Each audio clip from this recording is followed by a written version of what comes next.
ziua, numele meu este Iulia Pascal și sunt medic protetician în cadrul clinicii Didenta Implantologie Art. Astăzi vom discuta mai multe despre bruxism. Bruxismul este o afecțiune caracterizată prin scrâșnirea, încleștarea sau frecarea dinților, întâlnită la aproximativ 20% dintre adulți și copii. Există două tipuri de bruxism. Bruxismul diurn, care apare involuntar în timpul zilei, în momentul în care pacientul se concentrează asupra unei sarcini. Bruxismul nocturn, care apare în timpul nopții, însă în general nu este detectat de dumneavoastră decât sub forma unor dureri musculare sau dureri de cap la trezire. În general, este semnalat de alte persoane care se află în camera în care dormiți. Poate fi asociat și cu alte tulburări de somn, cum ar fi sfărăitul.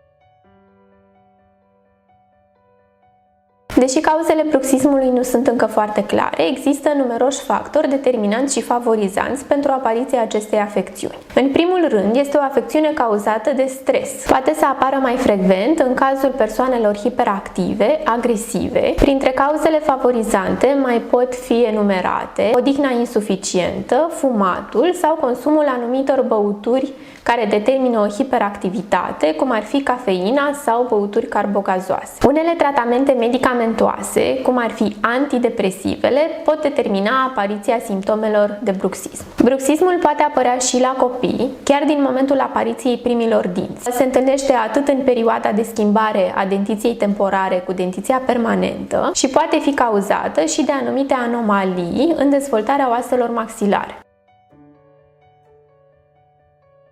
Principalele simptome asociate cu bruxismul sunt dinți de dimensiune mai mică, tociți, inestetici, fisuri sau fracturi ale dinților, sensibilitate dentară sau în unele cazuri dureri puternice dentare, dureri de cap, în special în zona tâmplelor, tensiune la nivelul musculaturii feței, fractura sau mobilizarea plombelor lucrărilor dentare sau a lucrărilor pe implanturi existente.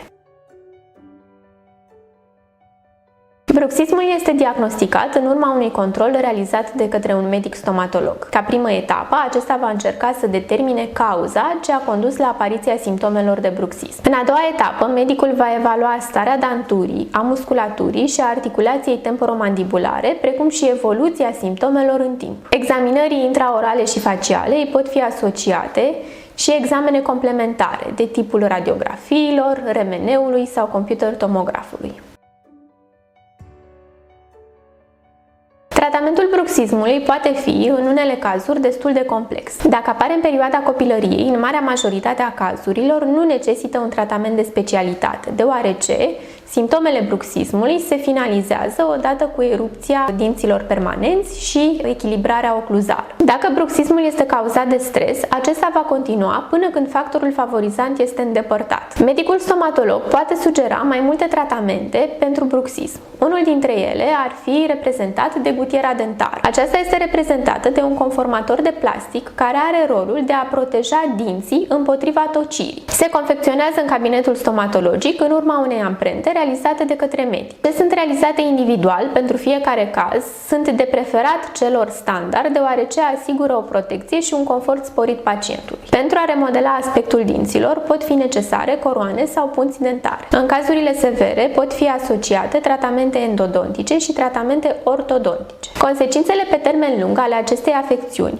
pot genera aspecte destul de importante, atât la nivel dentar, cât și la nivel general. De aceea este indicat ca la primele simptome să consultați unul din medicii specialiști ai clinicii Didenta Implantologie Art.